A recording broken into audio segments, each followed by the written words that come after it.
guessing Momo will be putting up. It has to be an XP lane glue here. Right now, Gideon, I just hope that Alucard just becomes a Malaysia thing, because Fredo starts off and then Orange, and then right now Team Todak bringing in the Alucard in the world stage. We keep saying Todak always brings in the What? What? No. You thought Malaysia was crazy, Philippines? They're looking down, they're like, bring it, bring crazy over. The word for crazy in Tagalog or Filipino is baliw. This is baliw draft. Us, this is Gila. Gila. Right now their pyramids just counted the glue, so I don't know how to feel about this, Gideon. Me neither. It is. Yeah. It's just it worked. This is one of the very few situations where the stars have aligned for crazy to be real, and I love it. I love it, and I can't wait to get this game started. It's gonna be Todak from Malaysia versus the Filipino representatives in Onic PH.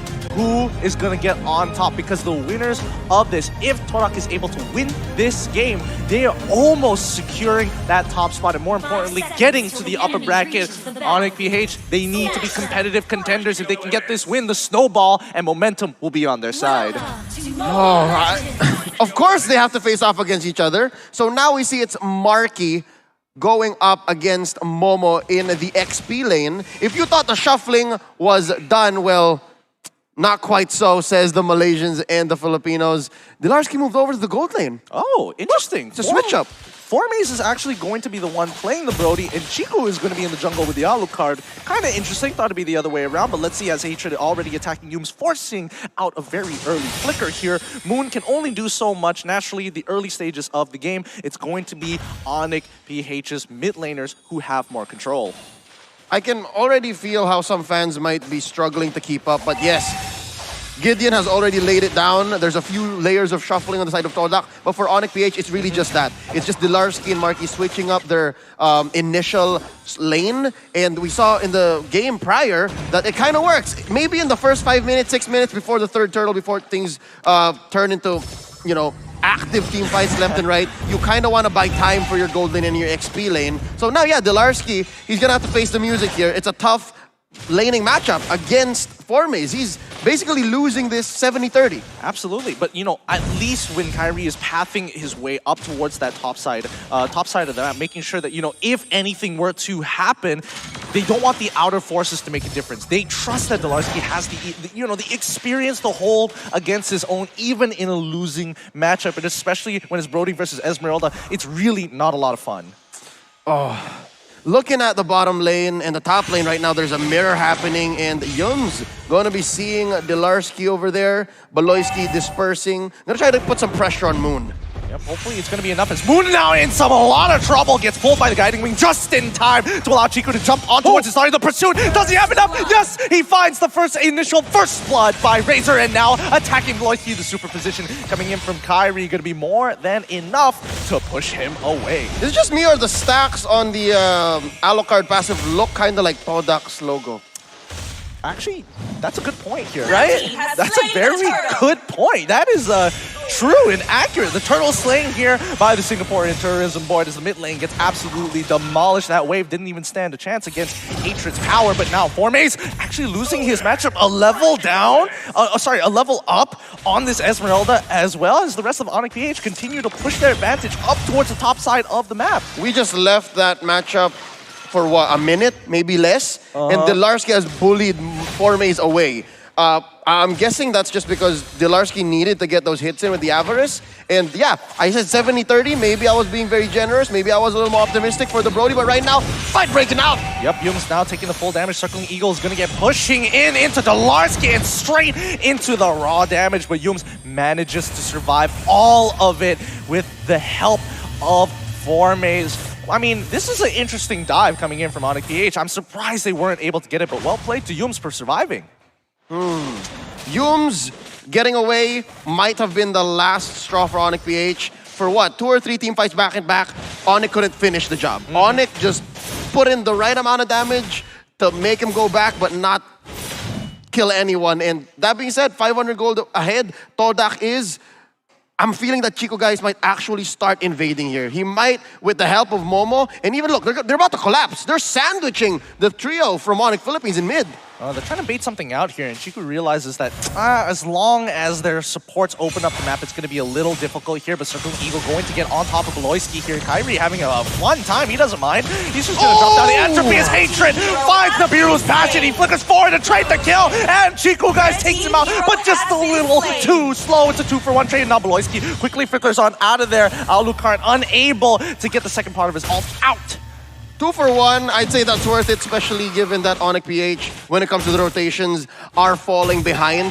And this is why I'm talking about when I say Delarski is such a great XP laner. Now technically a gold laner, he's so good at these isolation plays. He's keeping a Brody at bay. He's keeping a Brody at bay, and with even Yums threatening the Circling Eagle, Delarski's like, okay, make my day. Come on, I have a flicker. You might even regret it. Yep, throw something at me. And Yums, he's got to play this very, very carefully because every single time he uses... Wait, hold on. Delarski now respecting Moon, but unfortunately, Turtle is going to be taken away by Onic PH here. As the rest of the team pulls on back, Chiku is going to have to continue and get some kind of snowball somewhere. He's got a little bit of it down, but the team fight coming in from Onic PH is looking good. They want that mid lane. Yums goes in at the wrong time. The Circling Eagle punishing him and throwing him into the hands of Onic Philippines as now they chase down Momo, who goes in with a split swing, gets on top of Marky here just to reset his life for a little bit, but Kyrie invading the jungle as much as he can. They finally go for the reset. Small camps taken by Onic PH. This is the best thing that they could do right now, especially since they've equaled the kill count, maybe even got one up, and slowly building up this advantage. Now Beloyski facing off against Chico Guy. Gotta say, love the mechanics on Chico Guy early on. He used the tail end of the ult and Momo goes down, so does the turret. He's gonna try to look for a small camp as well, try to bait out a face check from Kyrie. Yeah, but you can see Kyrie, he's got the whole posse with him, and yes, the super position reveals Chico Guys' position, and quickly with the guiding wind, they had an escape plan ready, and it works out. And as you mentioned, Delarski still having a pretty fun time with Formaze on that top side, completely isolating him from the situation, because now he's way too tanky, and even dropping the falling star moon, he's winning out this trade very heavily, but Formaze, he trades back as quickly as he can. He gets to regenerate as the rest of Todak as well as Onic continue to path towards topside. Yums has just been visiting here. He's everywhere, just the same as Delarski is, but now Kyrie and Hatred coming up. Oh, it's 4 men! Well, they want it, but I don't think it's not gonna happen. Wait, Beloyski actually flickering forward to try and pick it up. Formaze flickering out, dies straight away to the immense burst damage of Nibiru's passion with the help of Kyrie at the same time. This is top tier 1. Onic Philippines is putting up a mobile fusillade. It's essentially just a walking phalanx, and it's Beloyski who sets it up like a spear. He uses that holy baptism, stunning 1, maybe 2, resulting in this kill squad of 4. Right now, down bottom, there's another 2v2. It's a tag team match. Yep, they're going to find Farmus straight away. Chico doesn't really want to continue this fight. Farmus has already dropped his ult. Any other spells being wasted on him really doesn't matter, but you can see that Onic is having a great time. They even get another turtle for themselves. That's going to be 2-to-1 turtles in favor of Onic Philippines. There's a good amount of Uncanny Valley coming in, but here we go again! The Fusillade Assault! It's going to be Beloyski with that surprise holy baptism, putting it in for Onic PH one more time, 3-6. I was about to say, I'm liking how the lane swap has gone for Onic Philippines, because look, now Delarski can go down, and it's a much safer lane. Todak is forced to keep Formaze safe. He just did not have a great early game. Yeah, I mean, Formaze, despite being a level up on, honestly, on Delarski for the largest, a good amount of time. I'm surprised that it has turned out this way for Onic. I thought, at the very least, not Esmeralda, but, you know, maybe the Beatrix as well, as just Kyrie will start controlling this game. And yes, it did, but not in the way that I thought. But so far, it's not looking good here for Todak as they desperately try to hold on towards their tier 1, managing to get the Fissures down to clear up that way. Beloyski will take the damage, but honestly, for me, I think Beloyski is making a significant difference here. Yeah, he earlier on was trying to help Onic confirm kills, and I guess this is more of a lethal Rafaela. It's less the Rafaela that just tries to save you this whole time. That's why I think Todak was ahead in kills, is because it's Onic who was also on the assault. It's also Onic who understood that they might have to be the beatdown. Now, my next question is, where's Marky gonna go with this Faramis? He's always just been going one-on-one against Momo, and so far, they've just always been playing an isolated matchup. Yeah, I think it's about scaling, possibly. What do you think, LaFell? Okay, so here's the problem with Team Todak. They should have gotten more kills earlier in the game because we can see that the damage from Chiku is very strong. Alucard is a very strong early game hero, but right now engaged on to Team Todak. For Maze, he gets hit by the Holy Baptism, but luckily takes a guiding wind. This means that mid-tier 1 is going down. You force the flicker on out of there. Onic PH continue to exert pressure and control over the map. Yeah, and just as I was saying, Team Todak, they do have scaling heroes. They do have the Brody as well as the Lunox, but they really should respect the Beatrix as well as the Nathan. They scale even better. So if they had a better engaged hero, maybe swap something out with the Matilda, like something like a Cho or something, but right now, Marquis is getting attacked. Yep, they just have to farm him as much as they can because he is going to be the weak link because he is directly designed for team fights and to counter glue for a large majority of this game. Yep, and I'm looking at Chico Guy. I'm wondering if he understood what his actual role is. Earlier on, I agree with LaFell. They should have made more of that opening. They should have made more of the fact that Chico Guy can bait out these team fights wherein Onic thought that they could win, but right now, obviously, that's not the case. Look at this, Chico Guy is out of position. He's so deep in that they couldn't even contest for Lord. Yeah, I think at this point of time, we have to understand that Chico... Wait, hold on. He's going straight on to Marky once again. Is he going to secure the kill? Yes, he does. And he's going to get out with the help of Yunus' guiding winds. But down on towards the mid side, towards that tri-brush, we're seeing that Marky is getting held hostage here. As Moon wants to get out. Brilliance is already popped in there. Just going to run him down. Beloyski doesn't want to continue any further. Calls the team to pull back. Focus on what's important. We got Lord. We don't have to force the situation. Because of that whole pull by Todak deeper into their jungle, a turret was taken down up top. I think that's a small Requiem, a small Recluse for Todak. Like, that's a lane push for free. Another one down bottom too, but yeah, this is a huge push by Onic up top. Yep, they have to try their best here. I don't think they're going to force. Here comes the Falling Star Moon coming in from Dlarsky. Momo tries to get in the middle. Nibiru's Passion has been baited out and split. You can see even the tiny little bit of glue is not enough. Dlarsky, whoa, that's a lot of damage coming in from both Chiku guys as well as Moon. We're seeing the scaling starting to come into effect here for Todak. I'm slightly frustrated with Momo. I think he should be diving Nathan and Beatrix, but he just couldn't find it. I don't blame him. It's just the way Onyx PH is playing. Beloyski's not giving him a chance, and again, Chico Guy is isolating Marky, finding him the weak link. But just the same, I think he's still playing his role. Yeah, I mean, that's the idea. Keep him distracted. Whoa, that damn Moon nearly exploding under the damage coming in from a Farmis. I wasn't ready for that one. That kind of, that shook me to my core. It's not going to be easy as Dlarsky and Beloyski. Oh, they find it. 2 ults already being used, Falling Star Moon as well as the Holy Baptism. But this is Yunus we're talking about. He's building full tank. He can eat it now. Yeah, right now what we can see that Team Todak is doing, they're actually separating their own team, trying to play the side lanes, trying to slow down the game a little bit more because they want to take something from the Onic ID way of beating Onic Philippines. Wait it out. They will eventually make a mistake around Lord and try to capitalize on that. Oh, that's what we're talking about. Beloyski now getting attacked, falling in straight into Nibiru's Passion, but no important members getting caught in the fire against it. Hatred, I mean, he's doing a really good job here overall with these Nibiru's Passions, but so far, what do you think, Leo? Can Onic PH, what they should be looking for as Chiku now can't seem to get out of this situation. He's so deep into enemy lines and a great super position coming in from Kyrie to ensure that Chiku is going to be slain. That's one way of doing it. Chico guys got away with the whole, okay, I'll bait you out, surprise my old son. That's why he's gone 5-0 and X so far. But this one time that Onic just collapsed on him, he got punished. And that's a lot of gold, honestly. You shut down someone with 5 kills straight, that's a lot of gold. So that's explaining this 5k gold lead still by Onic despite going 7-7. And Delarcy's gonna catch the Circling Eagle.